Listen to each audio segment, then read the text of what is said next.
Vamos pensar. O que eu vou estabelecer? O que eu quero para aquela fase da periodização? Eu quero enfatizar mais a resistência muscular, eu quero enfatizar mais a força, ou eu quero enfatizar mais a potência? Baseado nessa escolha, para essa fase, eu vou manipular as variáveis. Vou dar 2 exemplos para ficar extremamente prático, não ficar uma enrolação. Vamos lá.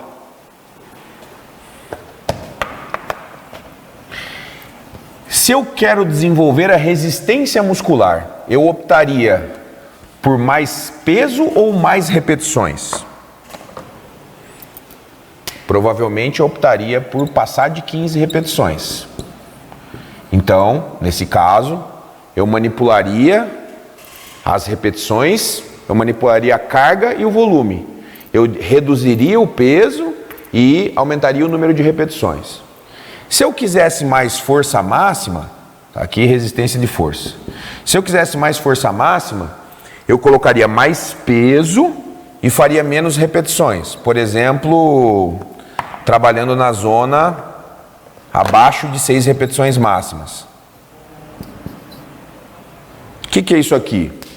Um exemplo de manipulação das variáveis focada no que eu vou objetivar para aquele bloco de treinamento que eu estou fazendo. Ah, professor, e hipertrofia? Aqui hipertrofia, aqui hipertrofia e aqui hipertrofia. Igual. Não existe um treino de hipertrofia.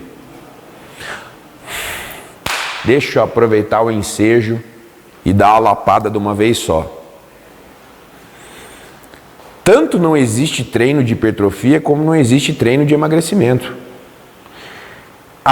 O mesmo treinamento que pode te gerar hipertrofia é o mesmo treinamento que pode te emagrecer. Depende da dieta. Basicamente.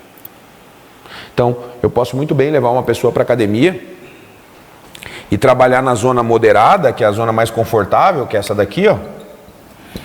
Moderada em termos de intensidade de carga, né?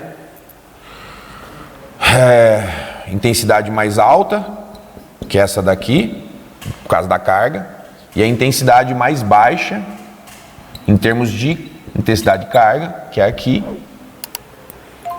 E eu posso fazer esse treino, ou esse treino, ou esse treino aqui, e posso emagrecer. Basta estar em restrição calórica.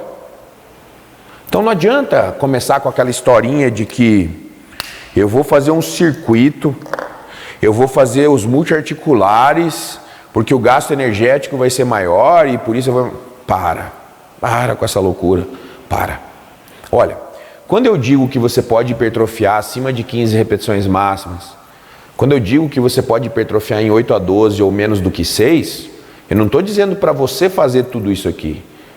Ou seja, por que a maior parte das pessoas usa o 8 a 12? Porque o 8 a 12 é o mais confortável. Convenhamos, é chato fazer 30 repetições. Você já imaginou você ir treinar com um personal e ele colocar todos os exercícios para você fazer abaixo de 6 repetições com um monte de peso? A polícia usa um termo para isso. Qual que é o termo que a polícia usa quando um casal briga? O termo é desinteligência. Eu não sei porquê, mas eu ainda tenho que explicar isso. Ou seja, se eu vou ter um treino de hipertrofia que vai ter 15 a 20 ou que vai ter menos do que 6 repetições, na minha cabeça está claro que naquele treino vão ter várias séries de 8 a 12 e vão ter algumas séries abaixo de 6 e algumas séries acima de 15, mas não todo o treino. Por favor. E isso está aqui, ó. Manipulação das variáveis de treinamento. Bom, existem os 10 mandamentos, não são 10, mas existe a lista dos mandamentos para quem é professor de educação física.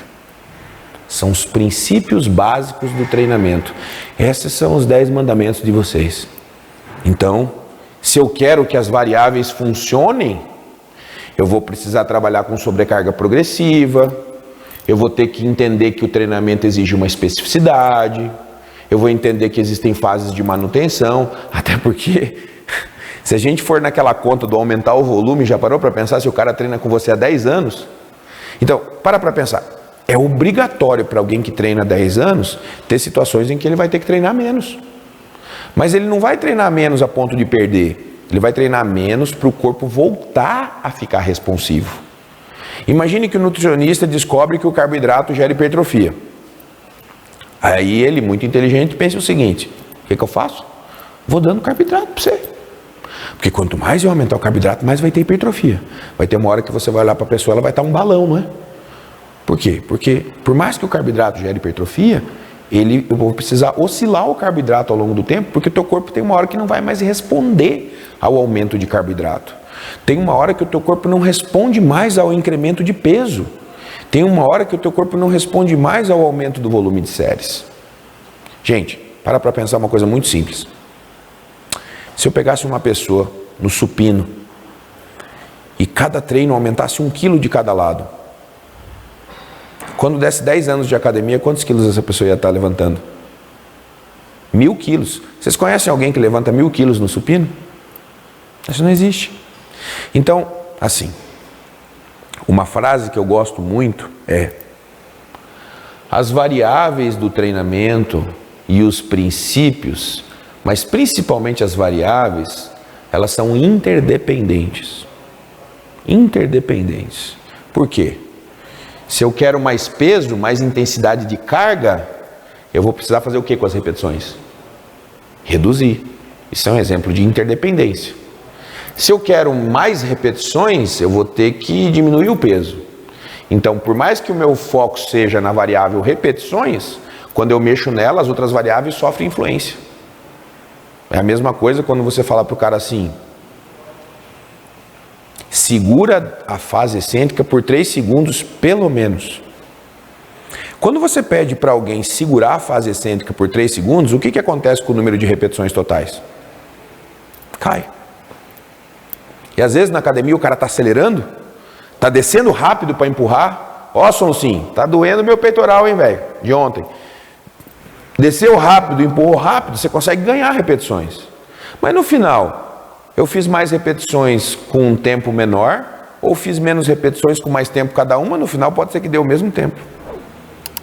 E até isso é uma forma de variar o treino, é uma forma de manipular as variáveis. Porém, eu preciso entender o que eu quero. O que eu quero? Por quanto tempo? Por exemplo, quando me procura um atleta de luta, quando me procura um corredor de rua, como será que é treinamento de força para essa pessoa? O que eu vejo muitas vezes? O cara quer correr, quer melhorar o desempenho na corrida de rua, ele chega aqui na academia, o professor prescreve rosca direta, tríceps na polia. Eu fico olhando e pensando assim: cadê o princípio da... Eu quero correr na rua, eu quero que a musculação melhore a minha economia de movimento. Não tem nada a ver fazer bíceps e tríceps. Não tem necessidade nenhuma. Se a corrida no geral é uma tripla extensão, extensão de tornozelo, quadril e joelho ao mesmo tempo, eu teria que fazer principalmente exercícios de força que reproduzissem a tripla extensão. Então, quando eu for raciocinar um treino, além de manipular as variáveis, eu também preciso entender o que aquele treino vai ter de transferência para o cara que treina. Se o que eu quero de transferência é ter um braço maior, vamos treinar bíceps e tríceps, tudo certo. Agora, se o que o cara quer são melhorar a sua corrida de rua, eu tenho que fazer um treino específico para melhorar a corrida de rua. E certamente não é um treino igual de um fisiculturista. Então, por mais besta que possa ser o que eu estou falando para vocês, muitos profissionais não conseguem enxergar minimamente isso daqui.